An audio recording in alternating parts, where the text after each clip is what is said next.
Kisah Khalifah Umar bin Khattab menyempurnakan penaklukan Syam. Penaklukan Syam pada masa Khalifah Umar bin Khattab radhiyallahu anhu adalah salah satu peristiwa penting dalam sejarah Islam. Peristiwa ini menandai ekspansi besar umat Muslim ke wilayah Romawi Timur atau Kekaisaran Bizantium. Ekspansi ini dimulai oleh Khalifah Abu Bakar As-Siddiq radhiyallahu anhu dan dilanjutkan di bawah pemerintahan Umar. Kombinasi dari taktik militer yang brilian, diplomasi yang bijaksana, dan keyakinan yang kuat membawa kemenangan besar bagi umat Muslim. Penaklukan Syam bukan hanya kemenangan militer. Ini juga membawa perubahan sosial, budaya, serta strategi militer yang menjadi dasar bagi ekspansi Islam di masa depan. Pada masa Abu Bakar, ekspansi Muslim ke wilayah Syam sudah dimulai. Syam adalah salah satu pusat kekuatan Kekaisaran Bizantium, dan serangan awal dilakukan untuk memperkuat posisi Muslim di wilayah perbatasan.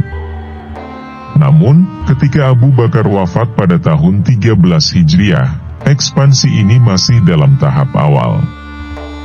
Saat Umar bin Khattab menggantikan Abu Bakar sebagai khalifah, ekspansi Syam mendapatkan momentum yang lebih besar dan lebih terorganisir. Salah satu keputusan besar Umar bin Khattab adalah memberhentikan Khalid bin Walid dari jabatannya sebagai panglima tertinggi pasukan Muslim. Khalid dikenal sebagai jenderal yang sangat tangguh, terutama dalam pertempuran Yarmouk yang mengalahkan Bizantium. Namun, Umar memandang kemenangan umat Islam berasal dari pertolongan Allah, bukan semata-mata karena keahlian manusia. Umar khawatir, umat Muslim terlalu mengandalkan Khalid daripada keimanan kepada Allah.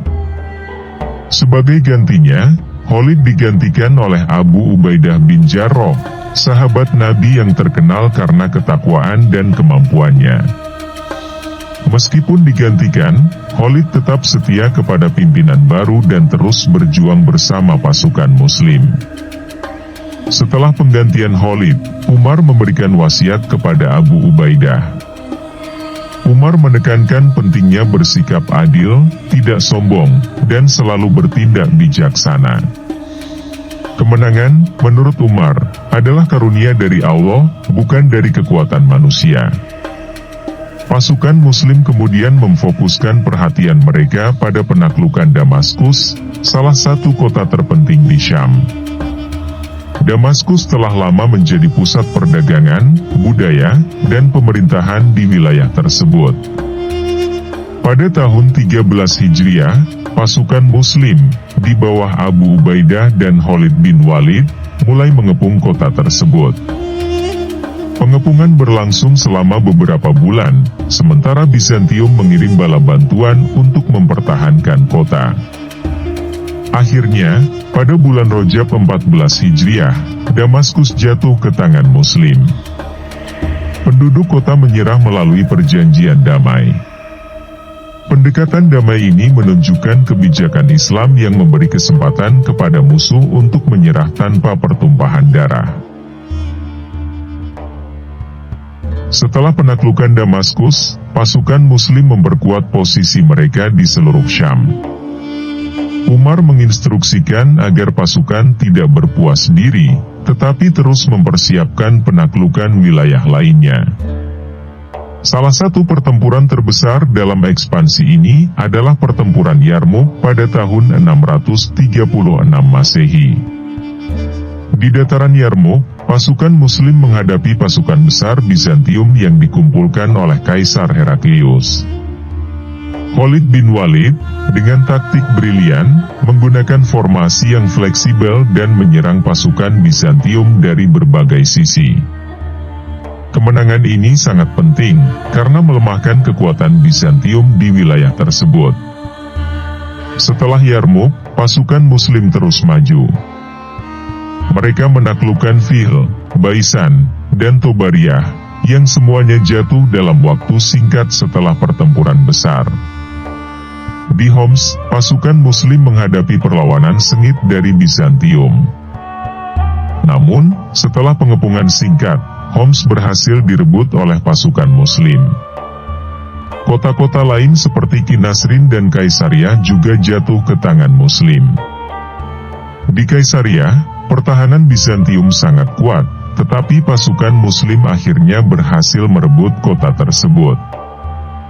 Pertempuran terakhir yang menentukan di Syam adalah pertempuran Ajnadain pada tahun 636 Masehi. Pasukan Muslim berhasil menghancurkan sisa-sisa kekuatan Bizantium di Syam, dan Kaisar Heraklius terpaksa meninggalkan wilayah tersebut. Setelah kekalahan ini, Heraklius menyadari bahwa Syam tidak lagi bisa dipertahankan. Dalam peristiwa yang sangat bersejarah, ia meninggalkan Antiokhia dan mengucapkan selamat tinggal kepada Syam untuk selamanya. Umar bin Khattab kemudian menetapkan kebijakan pemerintahan yang bijaksana di Syam. Ia menunjuk gubernur-gubernur Muslim, termasuk Muawiyah bin Abu Sufyan, yang kelak akan menjadi pendiri dinasti Umayyah. Umar juga menerapkan sistem pajak yang adil bagi penduduk non-Muslim dan memberikan kebebasan beragama kepada mereka. Kebijakan ini membantu menjaga stabilitas di wilayah yang baru ditaklukkan. Penaklukan Syam membawa perubahan sosial dan budaya yang besar. Pertukaran budaya antara Muslim dan penduduk lokal menciptakan peradaban yang lebih kaya dan dinamis. Di bawah dinasti Umayyah, Damaskus menjadi pusat peradaban Islam, tumbuh menjadi salah satu kota terbesar dan terpenting di dunia Muslim. Penaklukan Syam di bawah Umar bin Khattab tidak hanya menunjukkan keberhasilan militer. Ini juga membuka jalan bagi ekspansi lebih jauh ke Mesir, Persia, dan wilayah lainnya, menjadikan Islam sebagai kekuatan global yang tak terelakkan.